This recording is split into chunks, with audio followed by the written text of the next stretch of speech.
Kalau kita ngomongin VOC, apa sih yang pertama kali kepikiran? Pasti benteng-benteng kokoh, meriam, sama penaklukan yang brutal kan? Tapi gimana kalau saya bilang, fondasi salah satu perusahaan paling kuat dalam sejarah ini ternyata nggak ditempa pakai pedang, tapi justru pakai pena dan perjanjian. Yuk, kita bongkar kisah sang arsitek di baliknya. Di satu sisi kita kenal nama Jan Pieterszoon Koen. Tangan besinya terkenal kejam. Tapi jauh sebelum dia ada orang ini, Pieter Both. Nah, disinilah kontrasnya. Koen itu bisa dibilang eksekutornya yang berdarah dingin, tapi Both dia adalah arsiteknya. Dialah yang menggambar cetak biru dan meletakkan batu pertama untuk imperium yang nantinya akan dibangun oleh Koen dan penerus-penerusnya. Jadi, siapa sebenarnya sosok ini? Dan kenapa ya namanya seolah-olah tenggelam di bawah bayang-bayang Koen yang jauh lebih terkenal? Padahal perannya bisa dibilang jauh lebih fundamental loh. Inilah yang mau kita cari tahu sekarang. Oke, kita mulai dari awal. Coba bayangin deh. Dulu itu VOC hanyalah sebuah konsep di atas kertas. Cuma sebuah piagam dagang yang disahkan di Belanda. Belum ada wujudnya sama sekali sebagai kekuatan politik yang nyata dan terorganisir di Nusantara. Nah, butuh orang yang bisa mengubah ide ini menjadi kenyataan.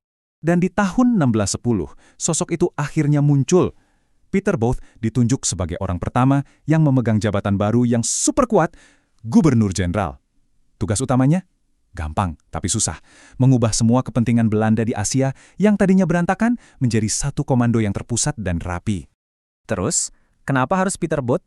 Dari sekian banyak kapten kapal dan pedagang, kenapa dia yang dipilih untuk peran sepenting ini?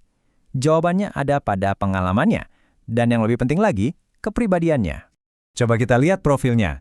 Both ini bukan orang baru di Nusantara. Dia sudah pernah memimpin ekspedisi sebelumnya, dan di situ kelihatan kalau gayanya beda, tenang, berwibawa, dan lebih suka pakai cara diplomasi. Nah, karakter seperti inilah yang dicari oleh Heren 17, Dewan Direksi VOC. Mereka butuh orang yang bisa membawa ketertiban, bukan malah nambahin kekacauan.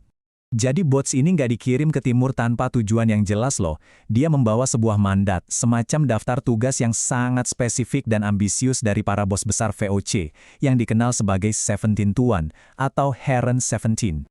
Jadi ada 3 misi utamanya. Pertama, beresin semua kekacauan internal dan pos dagang yang nggak teratur. Kedua, kunci sumber kekayaan utama, rempah-rempah di Maluku. Dan yang ketiga, ini mungkin yang paling penting, adalah menemukan lokasi strategis untuk dijadikan pusat kendali permanen. 3 misi inilah yang jadi panduan kerjanya. Oke, sekarang kita lihat gimana dia ngejalanin rencana besarnya ini di lapangan, pas dia tiba di Nusantara di tahun 1610.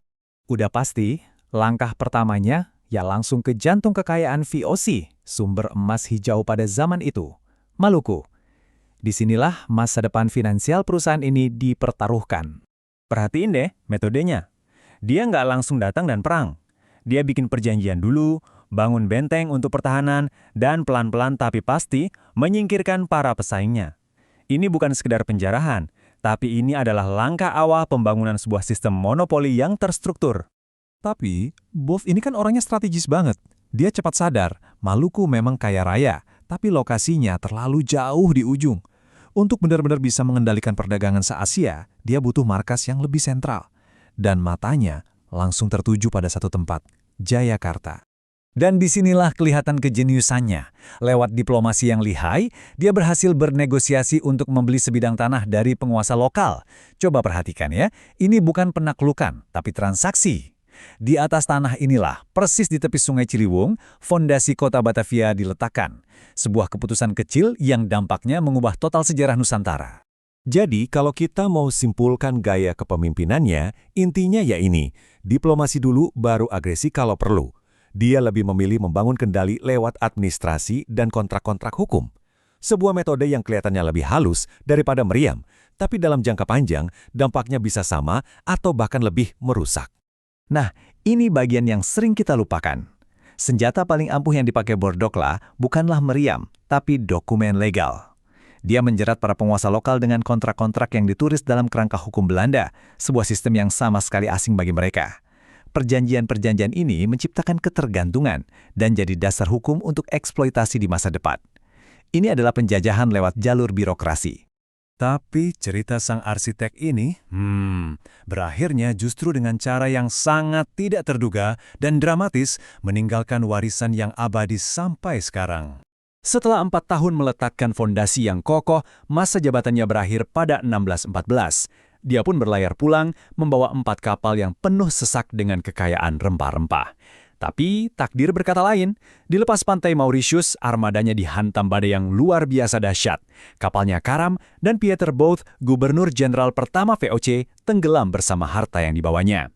Ironisnya, namanya kini malah diabadikan sebagai nama sebuah gunung di pulau tempat ia menemui ajalnya. Dan kutipan ini benar-benar menggambarkan warisannya dengan sempurna. Peter Bolt membuktikan kalau untuk membangun sebuah imperium, Anda tidak selalu butuh kekuatan militer yang besar di awal. Justru fondasi administrasi dan hukum yang dia bangun itulah yang memungkinkan kekuasaan VOC bisa bertahan selama berabad-abad. Sebuah pengingat bahwa kolonisasi seringkali dimulai bukan dengan ledakan meriam, tetapi dengan goresan pena di atas selembar kertas.